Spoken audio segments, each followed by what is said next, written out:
Diz a palavra do Senhor. Atos capítulo 2, do verso 14 em diante. Pedro, porém, pondo-se em pé com os 11, levantou a sua voz e disse-lhes: Homens judeus e todos os que habitais em Jerusalém, seja-vos isto notório e escutai as minhas palavras. Estes homens não estão embriagados como vós pensais, sendo a 3ª hora do dia. Mas isto é o que foi dito pelo profeta Joel. E nos últimos dias acontecerá, diz Deus, que do meu espírito derramarei sobre toda a carne, e os vossos filhos e as vossas filhas profetizarão, os vossos jovens terão visões, e os vossos velhos sonharão sonhos. Também do meu espírito derramarei sobre os meus servos e sobre as minhas servas naqueles dias, e profetizarão. E farei aparecer prodígios em cima no céu, e sinais embaixo na terra, sangue, fogo e vapor de fumo.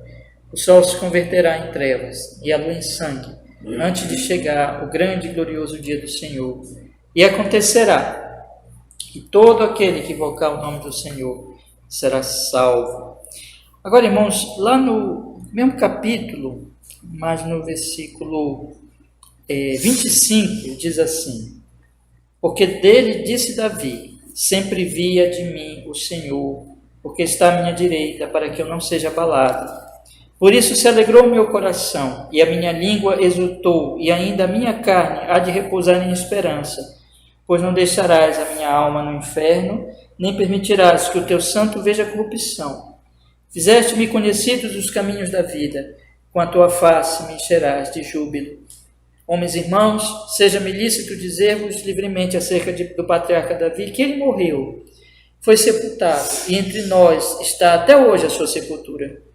Sendo, pois, profeta, e sabendo que Deus lhe havia prometido com juramento que do fruto dos seus lombos, segundo a carne, levantaria a Cristo para o assentar sobre o seu trono, e antevendo isto, disse que da ressurreição de Cristo, que a sua alma não foi deixada no inferno, nem a sua carne viu a corrupção.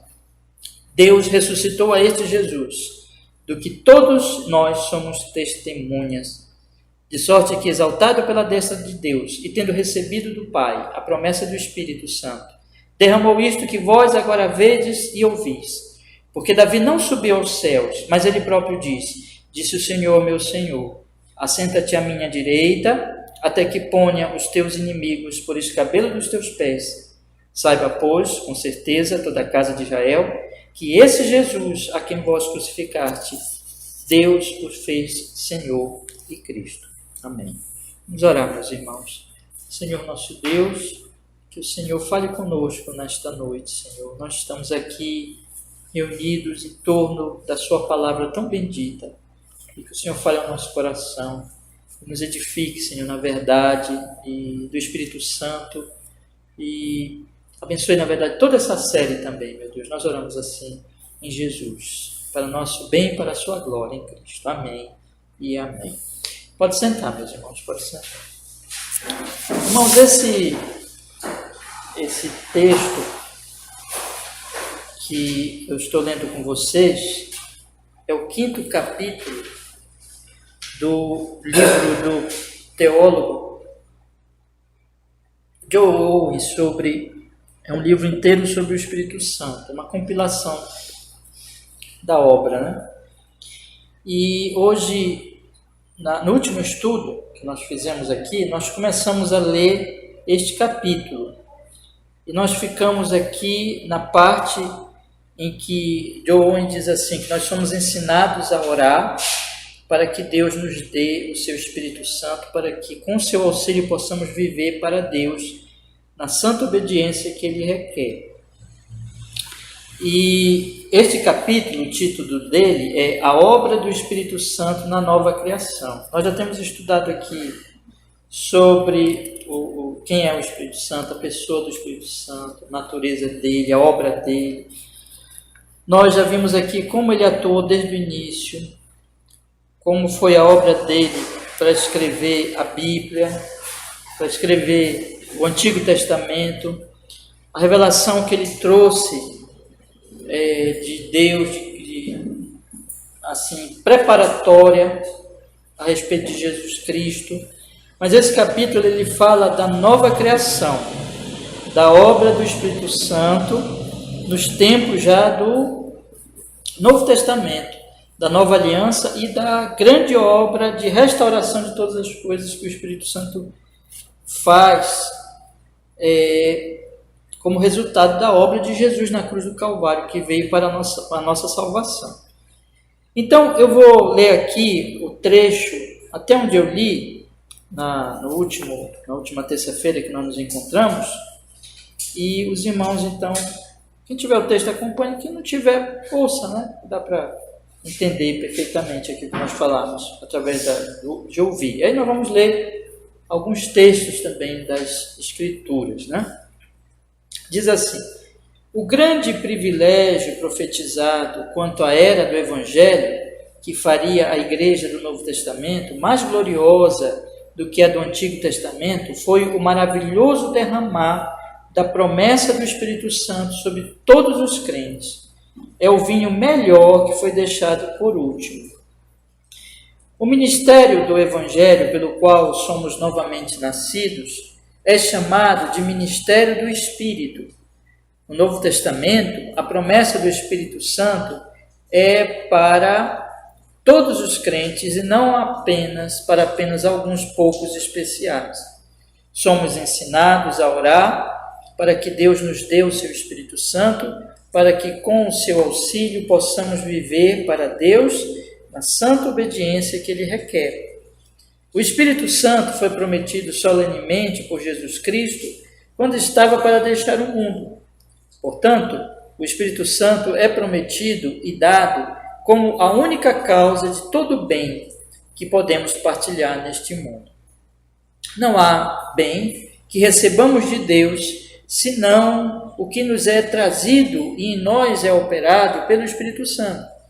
Nem há em nós bem nenhum para com Deus, nenhuma fé, amor, obediência à sua vontade, exceto o que somos capacitados a fazer pelo Espírito Santo. Pois em nós, isto é, na nossa carne, não há bem nenhum, como nos diz Paulo. Né? Então, essa introdução do capítulo, aí nós temos a parte que ele vai falar da nova criação. Mas o que ele diz aqui, irmãos, nessa introdução? E eu li com vocês até aqui a parte que ele fala que somos ensinados a orar para que ele nos dê o Espírito Santo. Ele nos diz aqui que o tempo do Novo Testamento é um tempo muito mais glorioso do que a época do Antigo Testamento. É o vinho melhor que foi deixado por último, né? É a era em que o Espírito Santo ele é distribuído e ele tem uma operação muito maior do que na época do Antigo Testamento, irmãos. No Antigo Testamento, é uma coisa importante nós observarmos que no Antigo Testamento, todas as pessoas elas que foram salvas, elas foram salvas também pela obra do Espírito Santo, que lhes deu fé, e elas foram salvas pelo mesmo Jesus que nós temos hoje e cremos hoje, ainda que elas tivessem uma esperança da vinda desse Messias, e ainda que ela não tivesse a compreensão muito mais esclarecida que nós temos hoje de Cristo, da sua obra e assim por diante. Mas todos foram salvos pelo mesmo Cristo. Porém, meus irmãos, o que é que nós notamos? Há uma diferença muito grande, apesar de que isso é verdade, de que as pessoas lá também foram objeto da obra do Espírito Santo, creram no Senhor Jesus também, mas há uma diferença muito grande quando você vê o tempo do Antigo Testamento e o tempo do Novo Testamento. Nós vemos tempos muito mais gloriosos em termos da obra do Espírito Santo. Nós vemos tempos em que, por exemplo, o Espírito Santo, ele, como John Owen, né, coloca aqui, a Igreja do Novo Testamento, mais gloriosa do que no Antigo Testamento, a Igreja do Novo Testamento é mais gloriosa do que a do Antigo, que fez ela mais gloriosa, foi o maravilhoso derramar da promessa do Espírito Santo sobre todos os crentes. Né? No Antigo Testamento, a antiga aliança não tinha promessa do Espírito Santo para todos os que participariam da antiga aliança. Muita gente Só nós pensamos, esse é o exemplo assim, eu creio mais importante, talvez para nós darmos, né? Que das pessoas que saíram do Egito e foram para Canaã, fizeram aquela peregrinação, só 2 chegaram, foi Josué e Caleb, né? As outras todas, irmãos, elas caíram na incredulidade e ficaram pelo deserto. Então isso é uma demonstração que nem todos do Antigo Testamento, e assim foi também nas outras gerações, né? Eu estou lendo com vocês, já li com vocês o livro de 1 Reis, 2 Reis aqui nós já lemos pela manhã, e nós estamos lendo agora Crônicas, 1 Crônicas, e nós temos visto, né, o que aconteceu depois no tempo dos reis. Tem o tempo lá dos juízes, nós lembramos do tempo dos juízes, o tempo dos reis também, o povo foi se desviando, o povo e finalmente teve o exílio. Então primeiro caiu, o povo se dividiu em 2 reinos depois de Salomão, aí depois teve a queda, né, do reino do norte, depois o Judá também caiu, aí teve o exílio, enfim, meus irmãos, nós temos aí um total fracasso, né, da grande maioria daquelas pessoas ali. Nem todas tinham o Espírito Santo, porque a promessa não era para todos mesmo, mas tinha a promessa, maravilhosa promessa do Espírito Santo. Nós lemos isso aqui no capítulo anterior, essa obra preparatória do Espírito Santo para o Novo Testamento tinha a promessa de que todos, na nova aliança, teriam um coração transformado. Nós vemos também que a obra gloriosa do Espírito Santo se manifesta assim, né? Mais gloriosa na igreja do que no Antigo Testamento, porque naquela época também, ainda que gentios, nós ouvimos falar no Antigo Testamento sobre gentios que se aproximaram do povo de Israel, foram abençoados também, né? Não parece só gente de Israel propriamente, mas também alguns gentios aparecem no Antigo Testamento, mas nós sabemos que a verdade ela estava ali só em Israel, primordialmente, né? Então, de maneira que as outras nações elas estavam em profunda escuridão espiritual, profundas trevas, elas estavam realmente em cadeias do maligno, das suas mentiras, dos seus enganos, né? Mas aí quando veio o Espírito Santo, no tempo já do Novo Testamento, aí tem aquela promessa: recebereis poder, descer sobre vós o Espírito Santo, sereis testemunhas em Jerusalém, em toda a Judéia e Samaria, até os confins da terra. Ou seja, a igreja, o conhecimento da verdade do Evangelho, o conhecimento de Deus se espalhou por toda a terra. E isso é obra do Espírito Santo. Não ficou circunscrito ali a uma nação, mas as nações passaram a ouvir do Evangelho de Cristo.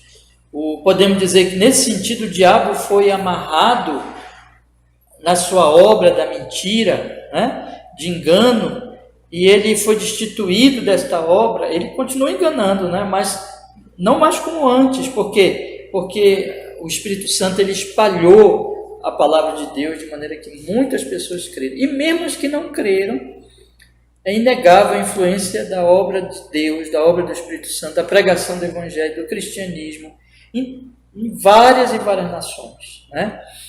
Mesmo no nosso Brasil, tão cheio de idolatria, mesmo que nosso Brasil, podemos dizer assim, nunca foi objeto de uma grande, vamos dizer assim, como outras nações tiveram avivamentos, o Brasil, possivelmente, não podemos falar em avivamento no Brasil, mas mesmo assim, nós temos a influência cristã no Brasil, e que isso não existia anteriormente, irmãos. Eu estou falando para vocês essas coisas, para vocês, como aqui alguns exemplos sobre esse ministério muito mais glorioso da igreja no nosso tempo. Por que assim? Porque Jesus veio, porque Jesus já morreu na cruz do Calvário, porque Jesus já derramou muito mais, de forma, como ele coloca aqui, foi um maravilhoso derramado a promessa do Espírito Santo sobre todos os crentes, no dia de Pentecostes, e daí em diante, o Espírito Santo agiu dessa forma muito mais gloriosa. Então essas coisas começaram a acontecer, irmãos.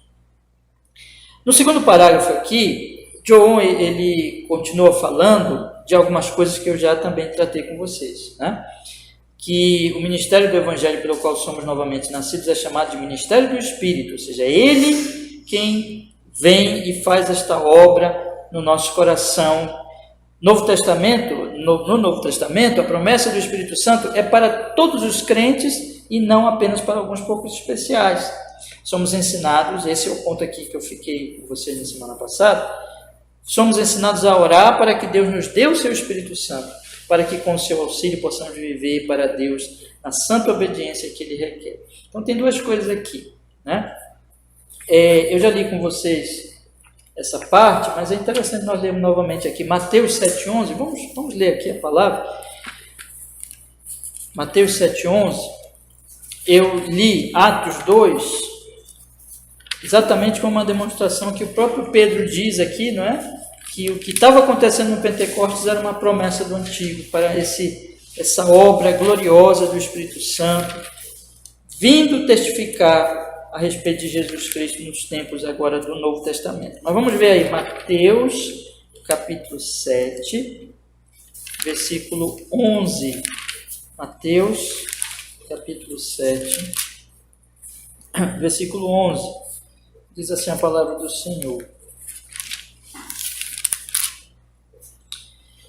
Pedi e dá-se-vos-á.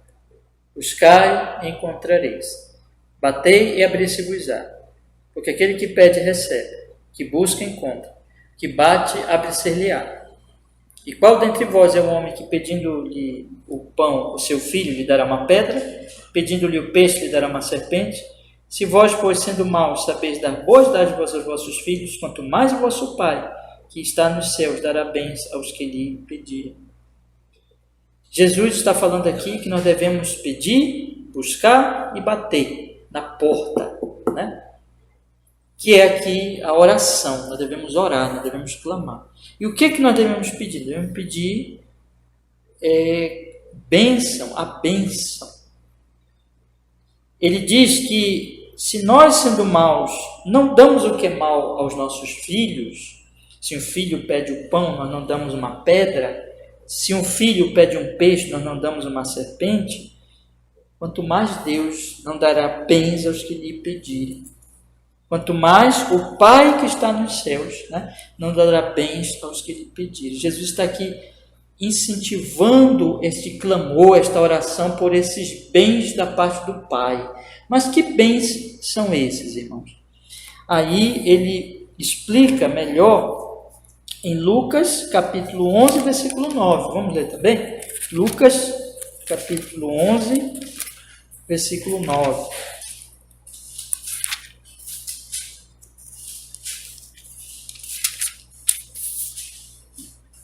Lucas capítulo 11, versículo 9, quando ele diz assim: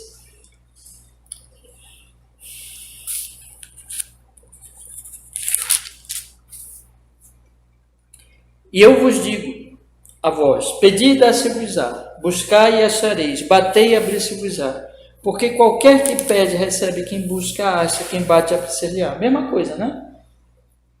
Qual o pai que, de entre vós, que se o filho lhe pedir o pão, lhe dará uma pedra, se também lhe pedir peixe, lhe dará por peixe uma serpente? E acrescenta aqui um pouquinho diferente de Mateus, dizendo assim, que também lhe pedir um ovo, lhe dará um escorpião. Quem é o pai que faz isso? Nenhum pai, né, faz isso. Aí ele diz, observe que é o mesmo sermão da montanha, são as mesmas palavras na versão de Lucas, só que Lucas explica ainda melhor qual é o bem espiritual que nós devemos realmente pedir, buscar e bater na porta, pedindo para Deus, Pai. É esse aqui, olha, versículo 13. Pois se vós, sendo maus, sabeis dar boas dádivas aos vossos filhos, quanto mais dará o Pai Celestial o Espírito Santo àqueles que lhe o pedirem. Vocês percebem então qual é o bem, né? Qual é o bem? O Espírito Santo. Esse é o bem que nós devemos pedir para Deus. Aquelas pessoas que vêm na igreja e começam a ouvir o Evangelho, aí começam a pensar assim, será que eu estou salvo? Será que eu estou bem diante de Deus? O que eles têm que pedir? O Espírito Santo. Eles têm que pedir: Senhor Deus, tem misericórdia de mim. Não deixa eu me perder no meu próprio pecado, na minha própria cegueira. Mas me conceda o quê? Seu Espírito Santo. É isso que nós temos que pedir, né? Aqui mesmo, Mateus capítulo 7, de novo. Vamos voltar lá rapidinho. Mateus capítulo 7. Nós temos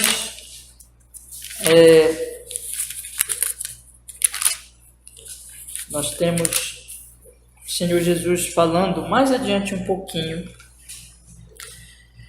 sobre as duas portas e os dois caminhos, né? No final do Sermão da Montanha, ele diz assim, versículo 13: entrai pela porta estreita, porque larga é a porta e espaçoso o caminho que conduz à perdição, e muitos são os que entram por ela. Porque estreita é a porta e apertado o caminho que leva à vida, e poucos há que a encontrem. Na verdade, as pessoas já estão na porta larga, já entraram pela porta larga e já estão no caminho largo, porque todos os filhos de Adão já estão lá. Eles não precisam de nenhuma busca para estarem nesse caminho, eles já estão lá, né? Aí o que Jesus está querendo dizer aqui, na verdade, é: procurem entrar na porta estreita. Busquem essa porta. Então, meus irmãos, essas coisas estão vinculadas.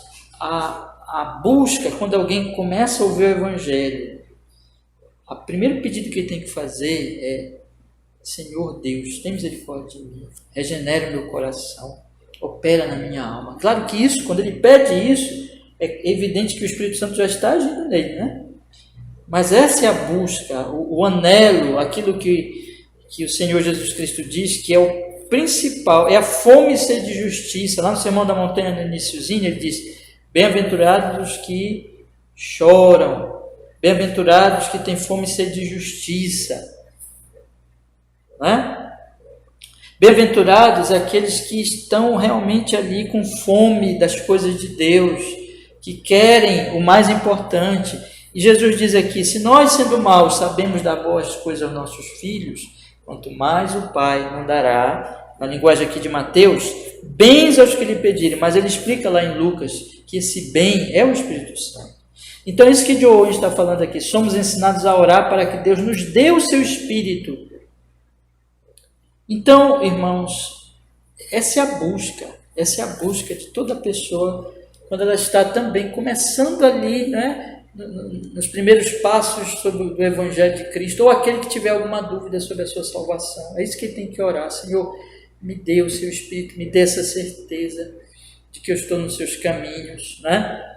Porque só o Espírito Santo, ele opera em nós. Mas tem um outro lado, meus irmãos, que mesmo aqueles que já estão no caminho de Cristo, que já têm a certeza da salvação, né, que já estão caminhando com Cristo Jesus, eles também devem fazer essa oração pedindo, não que o Espírito Santo já não tenha sido dado a eles, mas que o Espírito Santo continue lhes dando graça para que eles tenham uma vida de santificação. Eu coloco aqui assim: somos ensinados a orar para que Deus nos dê o seu Espírito Santo, para que, com o seu auxílio, possamos viver para Deus na santa obediência que Ele requer. Isso é uma oração contínua, oração pela santificação, né? Então, nós já estamos no caminho de Cristo, já estamos no caminho estreito, né? Nós já entramos pela porta, nós já confiamos em Cristo Jesus, já nos arrependemos dos nossos pecados. Nós vamos agora, na verdade, continuar crendo, continuar nos arrependendo, já no que diz respeito a uma obra de santificação, porque nós estamos num processo de santificação. E nessa santificação, nós vamos pedir o auxílio do Espírito Santo para viver na santa obediência que Deus requer, né? E para isso, eu gostaria de ler com vocês aqui Efésios capítulo 1, versículo 17. Vamos ler aí, por favor. Efésios capítulo 1, versículo 17.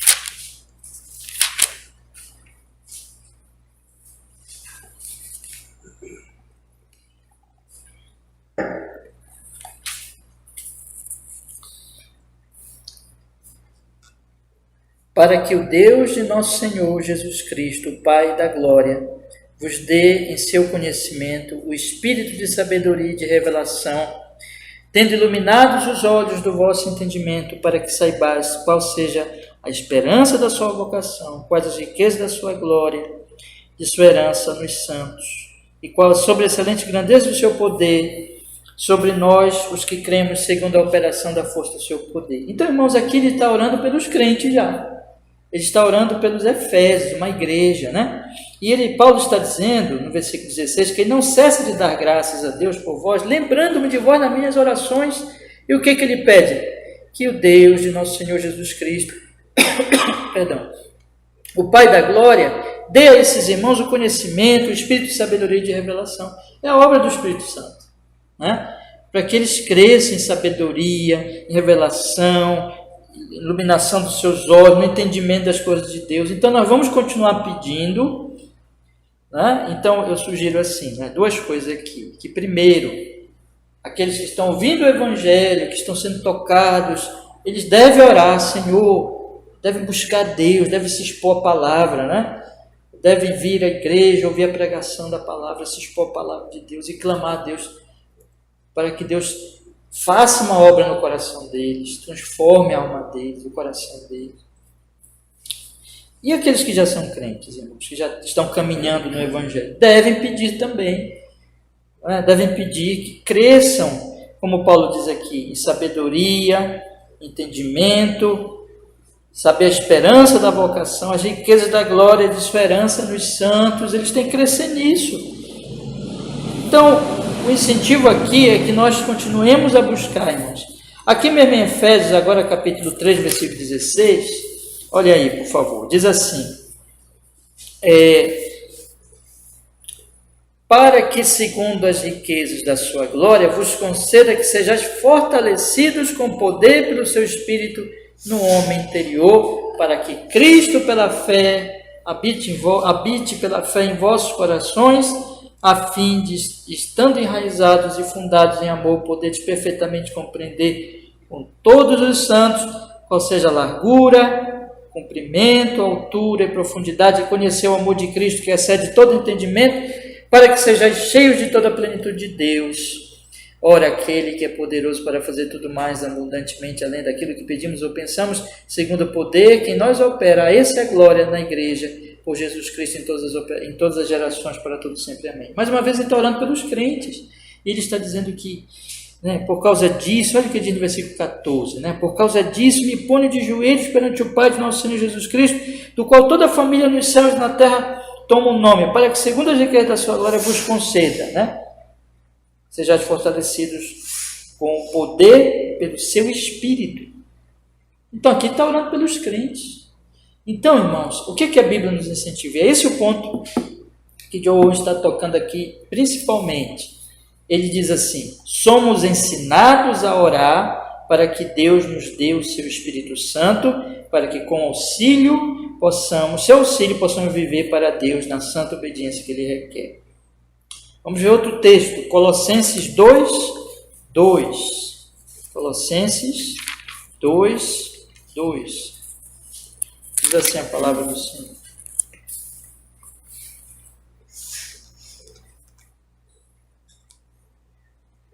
Vamos ler logo o 1 e o 2, né? Diz assim, Colossenses capítulo 2, verso 1.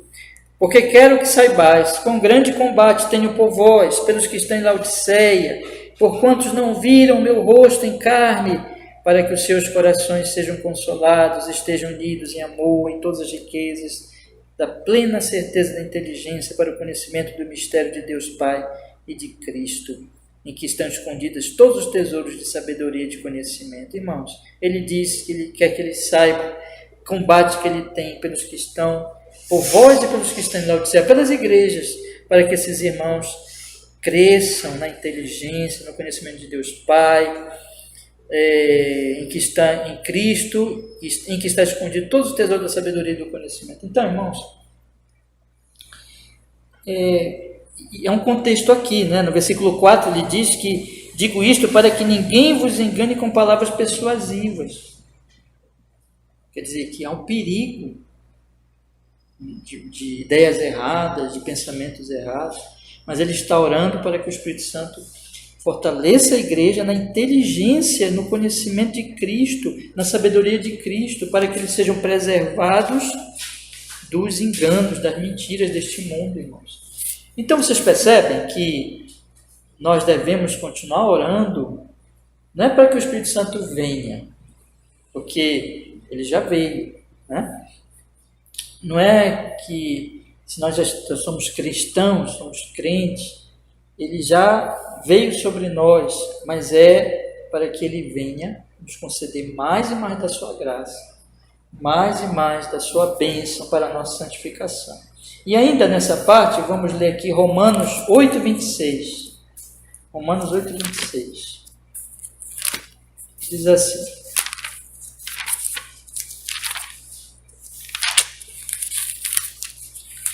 Romanos 8, 26.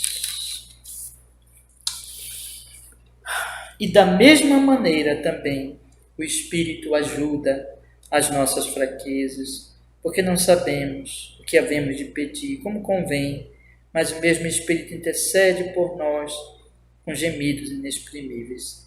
E aquele que examina os corações sabe qual é a intenção do Espírito, e é ele que, segundo Deus, intercede pelos santos. Irmãos, o Espírito Santo nos ajuda nas orações, né? Então, irmãos, o que está aqui, o que João quer enfatizar? É que nós somos convertidos pelo Espírito Santo, regenerados pelo Espírito Santo, e somos santificados pelo Espírito Santo. Então, tudo que nós temos é do Espírito Santo. Nós temos que continuar orando pela obra do Espírito Santo. Eu vou colocar a coisa da seguinte maneira aqui para vocês. Olha, nós estamos estudando os 10 mandamentos, né? Os 10 mandamentos são ordens dadas por Deus para nós vivermos de acordo com eles. Esses 10 mandamentos, eles se aplicam a toda a nossa vida. Nós estamos estudando aqui, por exemplo, só o segundo mandamento. Nós já fizemos 10 estudos aqui no domingo de manhã, só o segundo mandamento. Ainda não acabamos. Provavelmente vamos fazer mais uns 2 ou 3 ainda. 3 domingos ainda estudando o segundo mandamento, né? Por quê, irmãos? E eu digo para vocês que nós só estamos na superfície. Porque todos os mandamentos, os 10 mandamentos, eles se aplicam a toda a nossa vida, irmãos. Toda a vontade de Deus está sintetizada nos 10 mandamentos. Todos os outros mandamentos que aparecem na Bíblia, inclusive nas cartas apostólicas, eles estão relacionados com um ou mais dos 10 mandamentos. Então, os 10 mandamentos, eles são a base, é aquilo que Deus expressou para nós sabermos a vontade dele para a nossa vida. Nós temos que estudar, entender cada vez melhor os 10 mandamentos. Os catecismos antigos, eles, como por exemplo o catecismo maior que nós estamos estudando, o catecismo ortodoxo, por isso que eles enfatizavam muito o estudo zeloso dos 10 mandamentos e explicavam os 10 mandamentos, porque é Deus ali mostrando a vontade dele para a nossa vida. Então, no processo de santificação, nós vamos aprendendo a vontade de Deus. Essa sabedoria que Paulo fala aqui, que está em Cristo, é a sabedoria de Deus, da vontade de Deus, expressa nos 10 mandamentos. E que quanto mais eu estou em Cristo, eu aprendo de Cristo, eu aprendo essa sabedoria, esse caminhar sábio, prudente, né, dos 10 mandamentos. Agora, tanto eu aprendo, irmãos, essa é a questão que eu quero enfatizar aqui nessa noite, para nós pensar.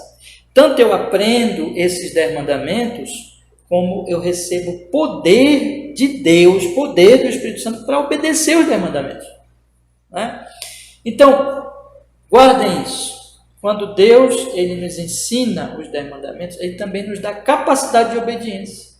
Nós todos somos fracos, somos pecadores, temos nossas fraquezas, mas aqui, como Paulo está falando aqui em relação à oração, e isso se aplica na verdade a tudo, o Espírito, ele nos auxilia em tudo. É pelo poder do Espírito Santo que nós vamos obedecer a Deus. Então, põe uma coisa no seu coração, na sua mente. Quando Deus diz, faça isso, Deus já lhe deu poder para fazer isso que Ele está mandando. Entendeu? Deus já lhe deu poder para fazer isso. Então, quando Ele diz assim, faça isso. Você é um servo de Deus, não é? Você é um filho de Deus. Deus dá a vontade dele para você, ele já lhe deu poder para fazer isso. Então, não duvide disso, meu irmão, creia nisso. Isso que é mortificar o pecado, é eu me levantar. O pecado está dizendo para eu fazer o contrário. O que é o pecado? Eu comecei a ler um livrinho hoje, maravilhoso, sobre o pecado, de um puritano, né? Eu fiquei com vontade, toda vez que eu leio um livro, eu fico com vontade de ler na terça-feira, né? Mais um livro que eu quero ler na terça-feira. Mas, irmãos, ele explica lá o que é o pecado, gente. O que é o pecado? O pecado é o mal dos males. E o pecado, ele é tão mal que ele se volta contra o sumo bem que é Deus. Por isso que ele é mau. Então o pecado, quando Deus diz faz uma coisa, o pecado diz para você fazer o contrário. Não diga assim, eu não posso, eu tenho que seguir o pecado porque eu sou muito fraco. É verdade que você é fraco, eu sou fraco, nós somos fracos, mas não depende de nós. O Senhor já nos deu o Espírito Santo. Então, pela fé, irmãos, olhando para Cristo, vamos nos levantar e vamos obedecer. Nós podemos obedecer. Se levante contra o pecado. Não deixe o pecado ditar o que você tem que fazer. Mas mortifique o pecado, mate o pecado. Obedeça a Deus. Você deve orar, você deve buscar o Senhor, a graça do Espírito Santo. Mas lembre, meu irmão, isso é o que eu quero enfatizar hoje à noite para vocês, que quando... Tem uma frase, inclusive, eu não li há pouco tempo, de Lloyd Jones, sobre exatamente nesse sentido. Quando Deus ordena, Deus já nos dá o poder, né? Então, vamos nos levantar e vamos obedecer ao Senhor, e não ao pecado. Claro, né? Nós vamos pecar ainda, nós somos pecadores, nós estamos em processo de santificação. Não estou falando de perfeição, mas eu estou falando exatamente na medida que o Espírito Santo vai nos santificando, ele vai nos dando capacidade e poder para obedecer. Mas isso é a prática, irmãos. Como é que as coisas funcionam? Você vai lendo a Bíblia, por isso que a gente tem que estar na igreja, ouvindo a pregação, estudando o mandamento, estudando a vontade de Deus, meditando cada vez mais na vontade de Deus. Aí o Espírito Santo vai mostrando os nossos pecados, aqui e ali, o que nós estamos errando, onde nós estamos errando, pecando contra Ele. E quando Ele mostra isso, é porque Ele quer que nós nos arrependamos, confessemos nossos pecados e nos levantemos pela fé para obedecer. É o que Paulo diz lá, considerai-vos mortos para o pecado. Nós já morremos para aquilo, nós não temos que viver no pecado, né? Andar em espírito e não satisfareis os desejos da carne. O que é esse andar no espírito? Exatamente, eu sei o que eu tenho que fazer, eu sei a vontade de Deus. Eu não sei que eu tenho que orar, por exemplo, todo dia. Por que eu não estou orando? Vou começar a orar. Eu não posso orar. Como é que eu não posso orar? Vou começar a orar, vou começar a ler a Bíblia, vou começar... Estou dando aqui o exemplo da oração, mas você pode aplicar em qualquer princípio e mandamento que você sabe que Deus quer que você faça, né? Então, eu vou fazer isso. As resoluções, né? Os puritanos falavam de resoluções, Jonathan Edwards, por exemplo. Né? Então, eu vou fazer aquilo que o Senhor Deus está me ordenando fazer, irmãos. E eu quero que vocês se enchem de esperança, de alegria, de gozo do Espírito Santo, sabendo que vocês podem obedecer a Deus, né? Não deixe o pecado mentir para você, dizendo que você não pode, né? Se você é um servo do Senhor, se você ama o Senhor, se levante e faça a vontade de Deus, né? Não deixe o pecado aí quietinho.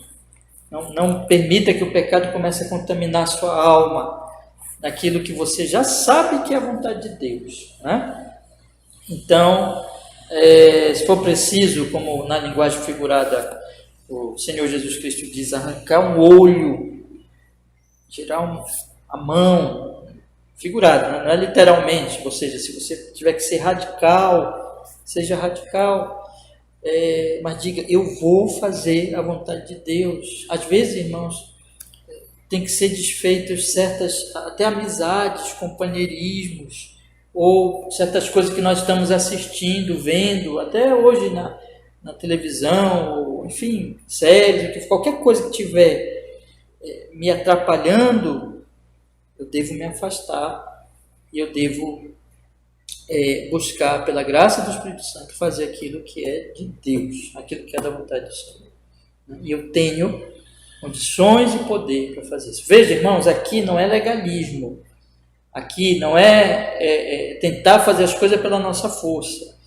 Aqui não é também moralismo, meramente de isso aqui eu vou fazer porque é moral, porque eu acho certo, mas tudo tem por pano de fundo que o Evangelho, né? Eu já fui salvo, já fui justificado, eu amo ao Senhor, e é por causa do meu amor ao Senhor que eu vou fazer isso, eu vou crescer em santificação. E porque eu já tenho o Espírito Santo, não é pela minha força, não é pela minha capacidade.